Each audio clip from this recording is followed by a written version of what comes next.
Señal directa. Recién conmemorábamos el Día del Medio Ambiente. Conmemorábamos, no hay mucho por celebrar y ahora nosotros agradecemos el que nos acompañe. María Elena Foronda Farro, congresista nacional de la República del Perú, ambientalista desde muy joven, reconocida como luchadora social y además inclusive estuvo por 7 meses en prisión como parte de este activismo. Bienvenida, gracias por acompañarnos. Muchísimas gracias en primer lugar por la gentileza de poder conversar con ustedes y a través de ustedes dirigirme a toda la población de este hermoso país. Y bueno, sí, efectivamente los temas ambientales son temas muy controversiales cuando tratamos de tocarlos con justicia, cuando tratamos de que la gestión ambiental incorpore la participación ciudadana, y uno de estos procesos tuvo que ver con la defensa de los derechos ambientales de mi comunidad. Es un puerto que está ubicado a 420 kilómetros, 6 horas en el norte de la costa de Lima. Y allí hay una industria pesquera muy contaminante que ha generado problemas de contaminación al aire, al agua, a suelos, problemas de enfermedades a los niños. Pusimos este tema de incidencia política en el gobierno nacional y en el Congreso de la República, y producto de esto, en la época del terrorismo, que fue en el sexenio de la dictadura de Fujimori, a cualquiera se les indicaba para sacarlo del juego, para cuando eras incómodo en términos de denuncias como la que hacía yo. Me denunciaron sin ningún tipo de prueba y después de 13 meses me dijeron: disculpe, nos hemos equivocado, usted está absuelto. ¿Le acusaron de terrorista? Sí, sin ninguna prueba, por la defensa de los derechos ambientales, ¿no? Ahora, el problema de la contaminación y en cualquiera de los géneros desafortunadamente ocurre tanto en países desarrollados como en los no tanto. ¿Qué es lo que estaría ocurriendo en términos generales? Si es en el nombre del progreso, lo pongo entre comillas, si es el neoliberalismo o qué es. Yo creo que es la visión de corto plazo que tenemos como humanidad, pero también la falta de decisiones políticas, de articularnos en una gestión de protección y conservación no solamente contemplacionista, ¿no?, sino de protección de verdad de los recursos naturales que son la base de nuestro desarrollo. México, Perú son de los 2 países de mayor biodiversidad del planeta. Somos reserva de marco genético a nivel mundial. Tenemos microclimas que ya quisieran tener en Europa. Por lo tanto, nuestras ventajas comparativas están en la biodiversidad, están en el material genético y están en los recursos que tenemos. Además, tenemos poblaciones indígenas que habitan nuestros territorios, conservando milenariamente, teniendo conocimientos ancestrales de conservación. Nada de eso se toma en cuenta cuando se impone un modelo extractivista. Cuando se dice muy bien, el corto plazo nos indica crecimiento de indicadores macroeconómicos, reinserción en el mercado internacional, que está muy bien, pero ¿sobre la base de qué? Sobre la base de eliminación de nuestros recursos, de contaminación de los ríos, de depredación de nuestra biodiversidad y de una visión cortoplacista. Finalmente, esto no es solamente un tema de México y Perú, estamos yéndonos hacia una crisis humanitaria. Lo único que sabe la gente del panel intergubernamental de cambio climático es que lo único que se puede predecir es que no se puede predecir nada. Acabo de estar ayer en México, en DF, y estaba en el día con un calor tremendo y en la noche era un chubasco insoportable. Estos cambios extremos del clima nos quieren decir que nos estamos acercando cada vez más al límite de nuestra propia sobrevivencia. Y el ser humano es la única especie que se autoelimina, se autodestruye. Entonces, si no hacemos algo para revertir y ver en los temas ambientales, econegocios, posibilidades de mejora de las condiciones ambientales, lo que vamos a hacer es incrementar más muertes, más destrucción y pérdida de nuestra biodiversidad y posibilidades de futuro de nuestros hijos, de nuestros nietos, de las generaciones futuras, ¿no? ¿Cómo incidir realmente en nuestra sociedad para caer en conciencia? Porque bueno, así como los ricos por ambición están haciendo lo que están haciendo, también inclusive a nivel doméstico seguimos sin entender que nuestros recursos naturales no son para toda la vida y que por el contrario debemos de conservarlos. Es decir, mucho nos falta también inclusive en este otro ámbito, en lo doméstico. Hace 2 días o 3 días atrás, no recuerdo bien, fuimos al Parlamento del Gobierno Federal, ¿no? En Guadalajara, en Jalisco. Y uno de los temas que expusieron fue el de la contaminación del río Santiago, que está considerado como el segundo río más contaminado del planeta, según información que nos proporcionaron allí. Pues ya subió porque era de América. Exactamente. Ahora es del planeta. Ahora es del planeta. Entonces estamos hablando de gente que se está enfermando sin tener ninguna responsabilidad directa. Y ahí hay descargas de desagües domésticos, descargas de desagües industriales, no hay un plan de ordenamiento territorial. Pero como dice usted, no solamente es un tema de políticas de Estado que nos corresponde a los parlamentarios impulsar, implementar, revisar un marco normativo, sino son políticas de Estado y son decisiones políticas de más alto nivel. Yo saludo un nuevo gobierno para México y le deseo lo mejor del mundo, este generoso país. Pero yo creo que el tema ambiental no puede ser un tema menor, no puede ser un tema anexo, no puede ser un tema decorativo, tiene que ser un tema de política de Estado prioritario. Así como se están hablando de megaproyectos, sería interesantísimo hacer aquí en México lo que han hecho nuestros hermanos de Guayaquil, por ejemplo. El río Guaya será una cloaca, con el perdón de la palabra. Nadie quería ir a ver un río contaminado. Los empresarios invirtieron, vino el Estado, puso dinero, cooperación internacional puso más dinero, y ahora Guayaquil es una de las 10 ciudades más reconocidas en temas urbano-ambientales, porque eso no puede hacer en 9 estados que tiene México. Pero todo eso pasa también por el nivel de organización, conciencia y educación ambiental que cada uno de nosotros tengamos cuando estamos manejando y no botar las basuras, etcétera. Un conjunto de cosas que podemos empezar a hacer.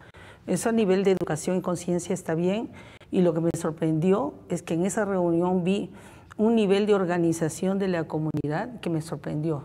Ya quisiéramos nosotros tener ese nivel organizativo que tienen acá ustedes de demandas y de organización. Pero lo que sí creo es que falta ese nivel de articulación entre 3 elementos que para mí son claves de la gobernanza ambiental. Si no estamos hablando de buenas intenciones. Estado, empresas y sociedad civil, un plan de acción, inversión, pero a partir de una prioridad política para que diga que estas inversiones van a ir para este tema, porque se trata de la salud ambiental de la gente. Ahora, volviendo un poquito a que países pobres y países ricos igual contaminan, unos más que otros, China, claro. La capital, la misma Rusia, sí, claro. Estados Unidos con todos sus rascacielos, o sea, es impresionante. Y hablar de esas políticas públicas, los ricos y los no tan ricos. Necesitamos medidas más drásticas, quiero encontrar el término, o sea, que nos sacuda de que estamos en un problema real, en contaminación de aire, agua y tierra. Que nos mueva y nos dé realmente una sacudida a la población de decir, ¿qué tenemos que hacer? Todos. Ya hablaba un poquito de qué la población y qué el legislativo, pero, insisto, no nos están sacudiendo. Tengo esa impresión. Hay una iniciativa de una joven belga, si no estoy mal, que ella ha decidido todos los viernes retar al Parlamento de la Unión Europea. Una jovencita de 16 años, y lo que ha dicho es algo muy simple. Mi futuro está en juego de ustedes, ustedes no saben cómo manejarlo. Por lo tanto, o lo resuelven o nosotros vamos a organizarnos para hacer defensa de nuestros derechos. Esto que comenzó como una iniciativa ahora se ha convertido en una campaña viral. En México hace poco también han salido un conjunto de jóvenes que están reclamando el ejercicio de sus derechos aquí y ahora. Entonces, estas acciones que son emblemáticas están colocando contra la pared a la propia Unión Europea para que pueda hacer la modificación de sus políticas ambientales. Yo creo que nosotros nos organizamos, si nos organizáramos y empezáramos a hacer acciones de esta naturaleza, de control, pero también campañas para la protección, conservación, en el marco de políticas de Estado, y voy a seguir insistiendo en eso, porque en el caso del Perú, nosotros no tenemos un plan de ordenamiento territorial. Entonces tú tienes un país maravilloso, con costa, sierra, selva, 28 microclimas, estás de la costa a la sierra en 3 horas, pero ahí también viven pueblos indígenas, hay áreas naturales protegidas, tenemos una Amazonía maravillosa. ¿Y qué pasa? Viene una industria petrolera y dice, acá hay petróleo. No le interesa que sea un área protegida, que hayan pueblos indígenas, que hayan pueblos con derechos de reserva territorial, que la OIT haya bla, bla, un montón de convenios internacionales. Se impone el poder del dinero sobre la consulta previa, se ejecuta el proyecto y resultado, contaminación. ¿Que lo paga quién? ¿Las empresas? No. En el caso del Perú estamos en un debate muy grande porque decimos los pasivos ambientales de la minería lo tendrían que pagar las empresas extractivas desde incorporando esos pasivos en los costos de operación. Por supuesto. ¿No? Y a partir de eso dejar el ambiente tal y como lo encontraron y no heredarnos a ti, a mí o a cualquiera un pasivo ambiental que después el Estado lo tiene que pagar. Ojalá en México estuviéramos en el debate, en ese sentido de las minas. Pero tenemos que ponerlo por delante. Mira, yo ayer he conocido a una joven profesora del Centro Latinoamericano de la UNAM. Bueno, es una universidad tan prestigiosa como la UDG, donde ha dado muy buenos profesionales y analistas. Y ella ha hecho una investigación sobre la genealogía de esta empresa, del Grupo México, que ahora se ha trasladado a América Latina y está en mi país.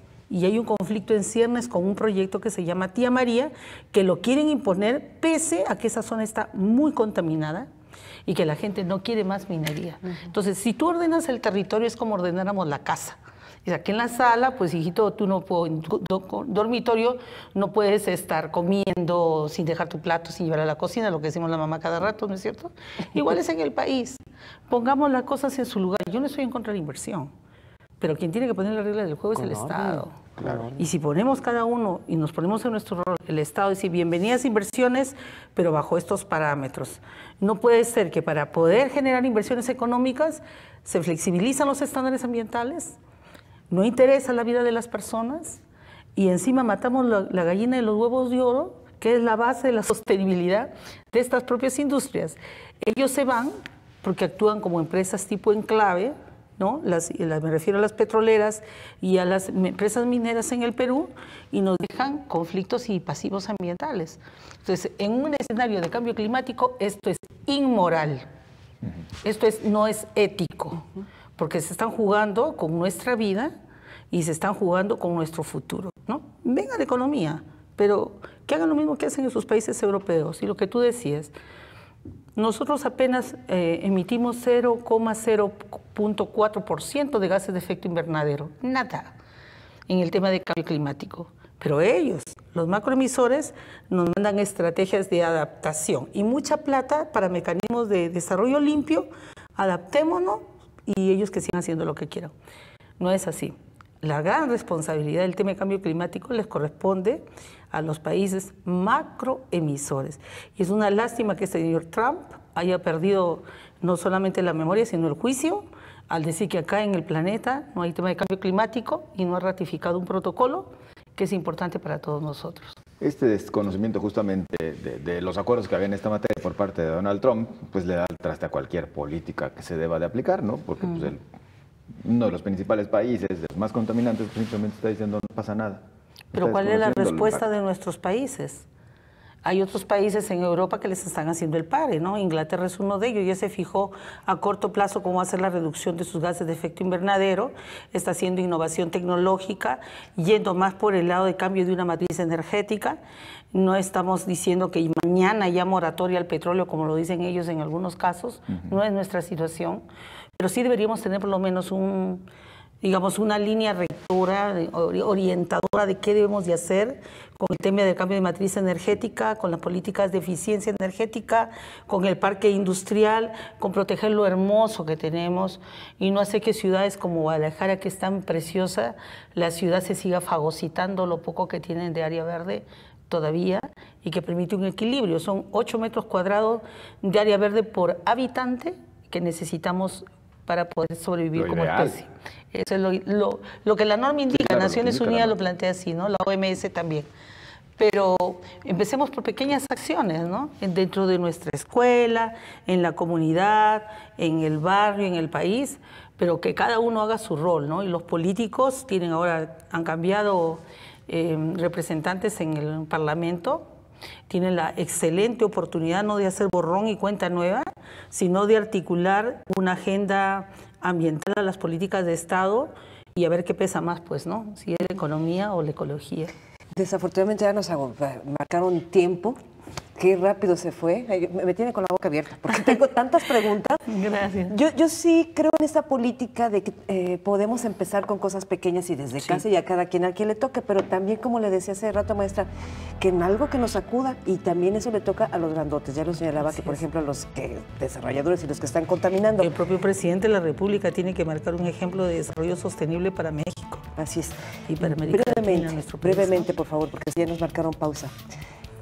¿Pudiéramos utilizar reglas más contundentes como se hacía en el pasado? La economía permitía que hubiera 1 o 2 carros por familia. no porque se prohibiera tener más. Decir un carro por familia o dos. Pero claro, y es que esto como también cambiamos el chip, ¿no?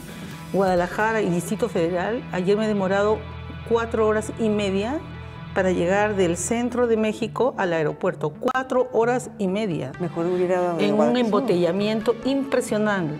Y venir en avión de Guadalajara, como no es 1 hora. Pero digo, es casi el 60% de mi tiempo de venir en un bus aquí. Es impresionante y no podemos seguir viviendo así. Esto es insostenible. Cuando llegué a DF estaba en declaratoria de emergencia ambiental, de contingencia le denominan aquí. Entonces, yo creo que sí, reduciendo el parque automotor, generando transporte sostenible, lo que hicieron antes de las bicicletas, o generando un diseño de ciudades mucho más amigable con el tema ambiental, yo creo que podemos dar esos grandes ejemplos que todos y cada uno de nosotros necesitamos, sin que esto signifique destruir a los demás y con ellos a nosotros mismos, ¿no? No tenemos otro planeta, ese es el único, y es el único país maravilloso que hay y hay que cuidarlo, ¿no? Muy agradecidos por su Gracias visita. a usted. Gracias, muy amable. Nosotros tenemos que ir a la pausa, continuamos.